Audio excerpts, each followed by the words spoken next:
Shalom, puji Tuhan. Mari kita sama-sama berdoa lebih dahulu. Mari kita minta pimpinan Tuhan. Mari sama berdoa. Bapa Surgawi, dalam nama Tuhan Yesus, Kau Allah kami, Kau Tuhan kami, Allah sumber kekuatan, penghiburan pada saat sore hari ini. Kau memberikan hikmat buat hamba-Mu untuk menyampaikan renungan firman Tuhan pada sore hari ini. Kami yakin urapan Allah, kuasa Roh Kudus ada dalam hidup kami. Terpujilah Engkau Tuhan, dalam nama Tuhan Yesus Kristus. Haleluya. Amin. Shalom. Puji Tuhan, pada sore hari ini oleh kasih, anugerah, dan kemurahan Tuhan, kita bisa sama-sama untuk mendengar firman Tuhan. Firman Tuhan sore hari ini saya beri judul, Lepaskanlah Bebanmu. Bapak Ibu Saudara yang saya kasih dalam Tuhan, siapakah yang tidak pernah merasakan beban atau tekanan hidup? Pasti kita semua pernah merasakan beban atau tekanan hidup. Saudaraku, beban apapun yang ada dalam hidup kita, pasti ada jalan keluarnya. Oleh karena itu, saat kita menghadapi beban hidup, datanglah kepada Tuhan, sumber pertolongan, yaitu Tuhan Yesus Kristus. Bapak Ibu Saudara, apapun status kita sebagai anak Tuhan, apakah anak Tuhan punya beban? Saya katakan, anak Tuhan juga pasti punya beban. Siapa saja dalam dunia ini, sebagai manusia pasti punya beban. Biar itu anak Tuhan sebagai hamba Tuhan sekalipun, sebagai orang yang suka berdoa pun punya beban. Beban apa yang sedang dihadapi? Tapi ingat, beban itu pasti ada jalan keluarnya. Puji Tuhan. Saudaraku, kalau kita melihat dan kita merenungkan firman Tuhan, di dalam 1 Samuel, kita akan melihat di dalam 1 Samuel pasal 1 ayat 1 sampai yang ke-10. Kita akan melihat beban. Dikatakan begini, ada seorang laki-laki dari Ramataim, Sofim, dari pegunungan Efraim. Namanya Elkana bin Yeroham, bin Elihu, bin Tohu, bin Suf, seorang Efraim. Orang ini mempunyai istri yang bernama Hana dan yang lainnya bernama Penina. Penina mempunyai anak tetapi Hana tidak. Orang itu dari tahun ke tahun pergi meninggalkan kotanya untuk sujud menyembah dan mempersembahkan korban kepada Tuhan semesta alam di Silo. Di sana yang menjadi imam Tuhan ialah kedua anak Eli, Hofni dan Pinehas. Pada hari Elkana mempersembahkan korban, diberikannya kepada Penina istrinya dan kepada semua anaknya yang laki-laki dan perempuan masing-masing sebagian. Meskipun ia mengasihi Hana, ia memberikan kepada Hana hanya satu bagian sebab Hana telah menutup kandungannya. Tetapi madunya selalu menyakiti hatinya supaya ia gusar, karena Tuhanlah yang menutup kandungannya. Demikian juga terjadi tahun ke tahun. Setiap kali Hana pergi ke rumah Tuhan, Penina menyakiti hati Hana, sehingga ia menangis dan tidak mau makan. Lalu Elkana suaminya berkata kepada Hana, "Mengapa engkau menangis dan mengapa engkau tidak mau makan? Mengapa hatimu sedih? Bukankah aku lebih berharga bagimu daripada 10 anak laki-laki?" Pada suatu kali setelah mereka habis makan dan minum di Silo, berdirilah Hana, sedang Imam El duduk di kursi dekat tiang pintu bait Tuhan. Dengan hati pedih ia berdoa kepada Tuhan sambil menangis dan terseduh.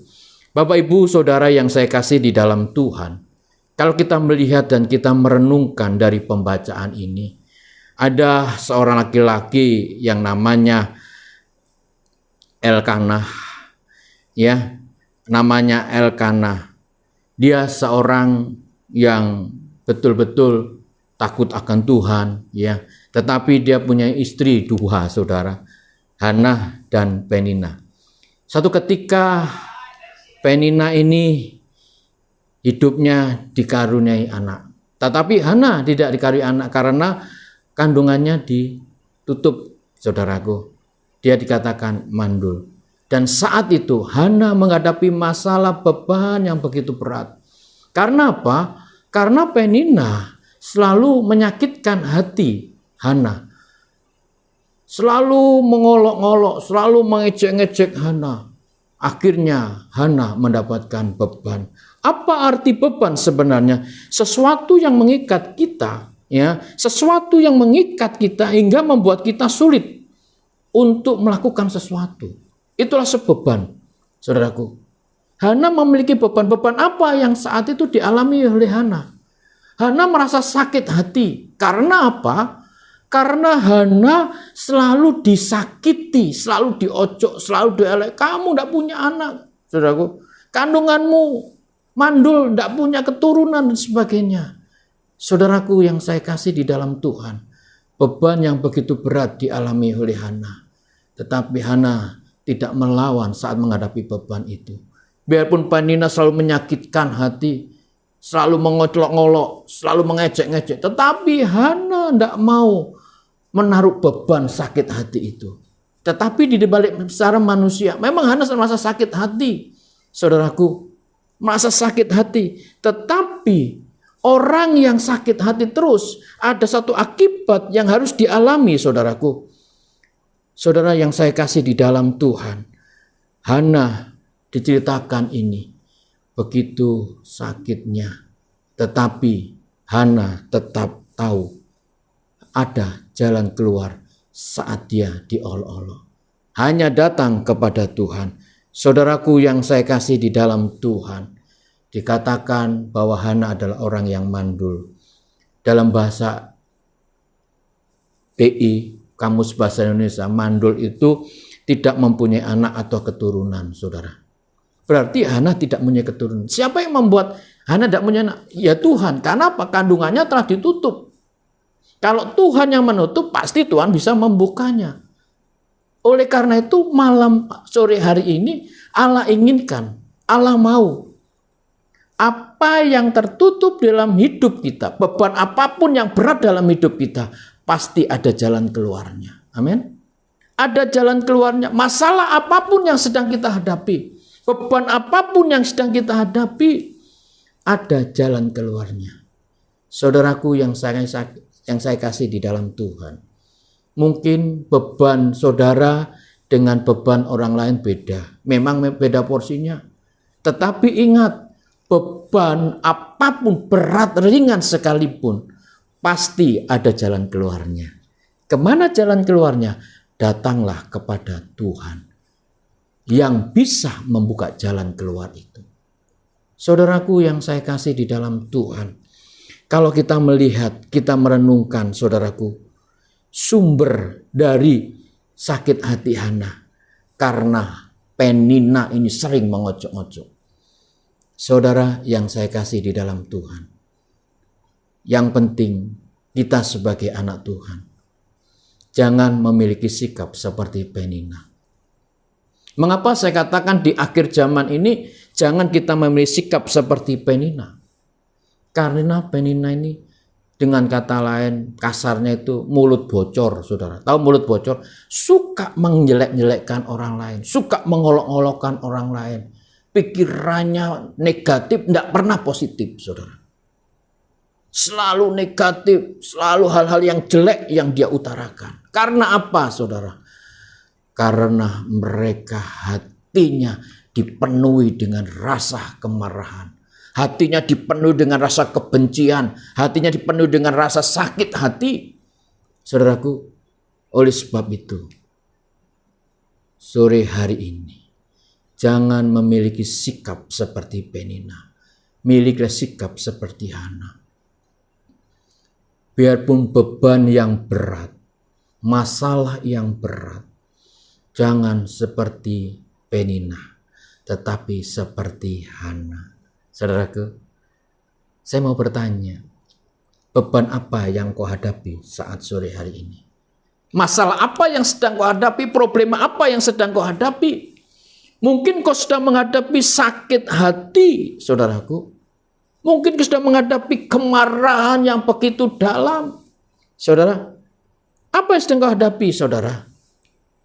Masalah apa yang sedang kau hadapi, saudara? Kalau saat ini kau menghadapi sakit hati, mari kita buang. Jangan sampai kita memiliki sikap hati yang begitu dalam kepahitan itu. Saya pernah membaca jurnal mengatakan di harian Kompas, menyatakan bahwa orang yang menyimpan dendam, orang yang menyimpan sakit hati memiliki dampak yang buruk bagi kesehatan mental dan fisik seseorang. Jadi orang yang menyimpan dendam, orang yang menyimpan sakit hati, dampak di dalam fisik kita, dalam tubuh kita, ada dampaknya yang begitu dalam. Mungkin saudara mengatakan, rasa cemas, rasa sakit hati, dendam. Ada dampak yang ada dalam tubuh kita. Bisa saja dampak itu ada serangan yang menakutkan dalam hidup kita. Apa serangan apa? Sakit jantung, tekanan darah tinggi, nyeri lambung, sakit kepala, bahkan menjurus ke penyakit kanker. Oleh karena itu, jangan sampai kita sebagai anak Tuhan menyimpan sakit hati. Ya, menyimpan sakit hati. Hana tidak menyimpan sakit hati. Hana buang kepahitan itu. Hana buang sakit hati itu. Hana buang kemarahan itu. Dengan jalan kemana? Dia lari kepada Tuhan. Dia datang ke rumah Tuhan. Dia minta datang kepada Yesus. Dia berdoa kepada Allah. Dan saat itu, setiap tahun dia datang ke rumah Tuhan. Bergumul kepada Tuhan. Saudara yang saya kasih di dalam Tuhan. Memang orang sakit hati itu rasanya berat. Saudaraku, tidak mau hidup rasanya. Tetapi saat ini, kalau engkau memiliki sakit hati, mari kita buang jauh-jauh dalam hidup kita. Jangan sampai kau kotori hatimu, jangan sampai kau kotori kehidupanmu dengan hal-hal yang membuat hidup kita terganggu, yang membuat pikiran kita terganggu, yang membuat hati kita terganggu, yang membuat kesehatan kita terganggu. Buang itu jauh-jauh, akar kepahitan, sakit hati itu dalam hidup kita. Saudara pernah lihat toh komputer? Komputer itu punya hard disk namanya. Hard disk itu menyimpan segala file. Tapi ada file-file itu ada file yang baik, ada file yang tidak baik. Kalau file yang tidak baik dia buang, dibuang ke tempat sampah. Kalau sudah dibuang, sudah diingatkan lagi, dibuang jauh-jauh. Begitu juga dalam hati kita. Hati kita menyimpan segala sesuatu. Memang Alkitab mengatakan hati itu menyimpan perkara-perkara kedagingan. Tetapi jangan kita isi. Tapi isilah hati kita dengan hal-hal yang baik. Jangan sampai hidup kita memiliki kepahitan hati. Saudara, di akhir zaman ini, kita sebagai anak Tuhan, kita sebagai orang yang percaya kepada Tuhan, kita isi hidup kita ini dengan hal-hal yang baik. Kita isi hati kita dengan hal-hal yang baik. Dengan jalan bagaimana? Mari kita lakukan di akhir zaman ini selalu menyenangkan hati Bapa. Jangan sampai hati kita diisi dengan kepahitan. Kalau sudah isi dengan kepahitan, itu adalah beban yang berat yang harus engkau buang. Amin. Beban yang apa yang saat ini kalau sakit hati, buang jauh-jauh dalam hidup saudara. Kemarahan, buang jauh-jauh dalam hidup saudara. Saudaraku, simpen hati yang baik. Amsal mengatakan, jagalah hatimu dari segala kewaspadaan. Di situ terpancar kehidupan. Orang yang bisa menjaga hati, mereka akan bisa hidup. Hidup yang bagiannya bisa menikmati kasih Tuhan, bisa menikmati berkat Tuhan, bisa menikmati anugerah Tuhan, bisa menikmati kuasa Tuhan, dan bisa menikmati mujizat Tuhan. Orang yang memiliki beban di hatinya, saya katakan, penghalang engkau mendapatkan berkat Tuhan. Jangan sampai hatimu kotor. Kalau hatimu kotor, berkat, mujizat, kasih karunia Allah akan jauh dalam kehidupan saudara. Tetapi kalau sungguh-sungguh merasakan kasih Tuhan, sungguh-sungguh merasakan anugerah Tuhan, jaga hatimu, isi hatimu. Jangan kau isi dengan beban yang berat. Isilah dengan penuh sukacita. Allah menginginkan hati yang penuh dengan sukacita. Memang sekarang ini beban banyak, saudara. Ya, ibu rumah tangga mengalami beban, mungkin bulan-bulan ini tentang anaknya sekolah, milih sekolah, ya, biaya sekolah, biaya kuliah, biaya kebutuhan rumah tangga dan sebagainya. Tapi bagi kita sebagai hamba Tuhan, saya yakin dan saya percaya beban apapun kalau kita mau datang kepada Tuhan, pasti ada jalan keluarnya. Amin. Saudara yang saya kasih dalam Tuhan, saya sebagai hamba Tuhan, saya sebagai pelayan Tuhan, saya juga punya beban. Saat saya punya beban, Tuhan tuh tahu. Yang penting hati kita selalu kita jaga. Pikiran kita selalu kita jaga. Beban yang berat, masalah yang berat sekalipun kalau hati kita benar di hadapan Tuhan, pikiran kita benar di hadapan Tuhan, orang yang hidupnya benar, hatinya benar di hadapan Tuhan, saat mereka berseru kepada Tuhan, saat mereka berdoa kepada Tuhan, pasti Tuhan jawab doanya. Saudaraku, pasti Tuhan dengar doanya. Hana bersifat sikap bagaimana? Dia langsung sakit hati, dilepaskan, dia buang. Akhirnya dia datang ke rumah Tuhan untuk berseru. Dia menjerit pada ayat yang ke-10. Dia berdoa kepada Tuhan. Saat dia berdoa bergumul kepada Tuhan, ada kuasa Allah, ada hadirat Allah memenuhi kehidupan Hana. Begitu jika hidup kita, kalau hati kita benar, pikiran kita benar, saat kita berdoa kepada Tuhan, saat kita berseru kepada Tuhan, kita diliputi dengan kuasa ilahi. Kita diliputi dengan anugerah ilahi. Kita diliputi dengan kuasa ilahi. Saudara bergumul, saudara berdoa, saya yakin kuasa ilahi ada di tengah-tengah kita. Amin. Apakah saudara rindu kuasa ilahi itu ada dalam kehidupan kita? Pasti rindu kan? Siapa sudah rindu? Kalau saudara berdoa langsung doanya didengar oleh Tuhan. Gitu? Siapa sih tidak rindu? Saat dia bergumul, dia berdoa, berseru kepada Tuhan, doanya langsung dijawab. Saudaraku, siapa rindu? Ya rindu. Yang kunci pertama adalah jaga hati kita. Jangan sampai ada beban kepahitan, ada beban kemarahan. Jaga hati kita, jangan sampai pikiran kita, hati kita dipenuhi dengan hal-hal yang jahat, dipenuhi dengan hal-hal negatif. Kalau engkau penuhi dengan hal-hal negatif, engkau gak akan bisa merasakan kasih Tuhan. Engkau gak akan bisa merasakan anugerah Tuhan. Saudaraku yang saya kasih dalam Tuhan, saya sebagai hamba Tuhan, saya rindu di akhir zaman ini. Mari, apa kerinduan saudara? Saat ini kita butuh orang-orang yang sedang berdoa, orang-orang yang sedang bergumul, bukan bergumul tentang dirinya saja, tetapi bergumul tentang gereja Tuhan. Saudaraku, apa saudara mau? Selipkan doa itu.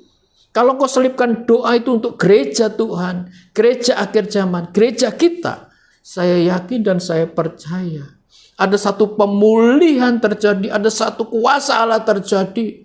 Kalau kita sungguh-sungguh berdoa kepada Tuhan, kita sungguh-sungguh menyembah Tuhan, kita sungguh-sungguh mengundang hadirat Allah, kuasa Allah turun. Apa yang kau doakan, apa yang kau sampaikan, apa yang kau ucapkan, itu akan terjadi. Yang terpenting, bersihkan hati kita lebih dahulu. Bersihkan pikiran kita lebih dahulu. Jangan sampai ada beban, masalah yang membuat hati kita kotor. Kepahitan hati dan kejengkelan hati, kemarahan itu buang dalam hidup kita. Jangan sampai ada. Saudaraku, mau saudaraku? Kalau kita mau, saya yakin hati saudara bersih. Kalau hati saudara bersih, pasti saudara bisa merasakan kasih Tuhan. Amin. Dan saat Hana berdoa, akhirnya apa? Karena doanya dikabulkan oleh Tuhan. Ya, Doanya Hana dikabulkan oleh Allah. Setelah doa dikabulkan Allah, Hana kandungannya dibuka. Setelah dibuka melahirkan namanya Samuel. Samuel itu diberikan Allah sebagai anak yang diberkati Tuhan. Saudaraku yang saya kasih di dalam Tuhan, sore hari ini, siapa sih tidak rindu? Saudaraku, siapa sih tidak ingin merasakan kasih Tuhan? Siapa yang tidak rindu ingin merasakan kuasa Tuhan? Siapa yang tidak rindu ingin merasakan kemuliaan Tuhan? Semuanya rindu.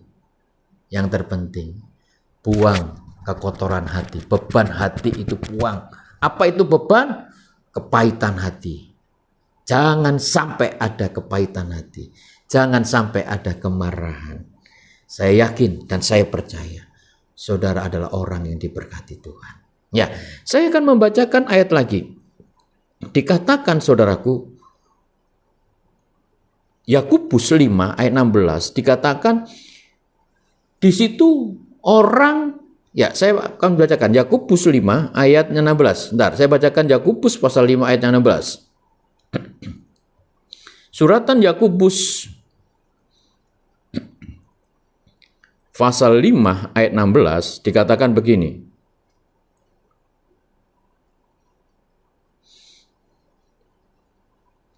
Karena itu hendaklah kamu saling mengaku dosamu dan saling mendoakan supaya kamu sembuh. Doa orang yang benar bila dengan yakin didoakan sangat besar kuasanya. Allah mau, dan suratan Yakobus ini, mari kita sebagai anak-anak Tuhan, memang kita sebagai manusia tidak akan luput dari dosa. Mari kita akui dosa kita dan kita saling mendoakan. Saya yakin doa saudara didengar oleh Tuhan. Amin. Dikatakan kalau kau orang yang benar bila yakin didoakan sangat besar kuasanya. Inilah kuncinya. Hana adalah orang benar. Hana adalah orang yang beriman kepada Tuhan. Kalau Hana adalah orang yang beriman, orang yang benar dalam Tuhan, saya yakin doanya Hana didengar oleh Tuhan. Begitu juga Bapak Ibu Saudara yang ngikuti siaran ini. Kalau engkau sungguh-sungguh orang benar, doamu pasti didengar oleh Tuhan. Pergumulan apa? Beban apa yang kau alami? Mungkin mengatakan beban masalah rumah tangga, kebutuhan hidup. Oke, saudara. Tetapi kuncinya cuma di hati kita. Jangan sampai hati kita punya kepahitan. Jangan sampai hati kita punya kemarahan. Kalau ada, buang. Saya katakan hatimu adalah hati yang benar, hati yang sudah dibersihkan oleh Allah. Saya yakin saat saudara berdoa kepada Tuhan, saat saudara berseru kepada Tuhan, saat saudara memohon kepada Tuhan, doa saudara didengar oleh Tuhan. Amin. Amin. Ya, jadikanlah hidup kita hidup yang penuh dengan kuasa Allah. Jangan sampai hidup penuh dengan beban masalah. Amin. Hidup kita. Tuhan memberkati kita. Mari kita sama-sama berdoa.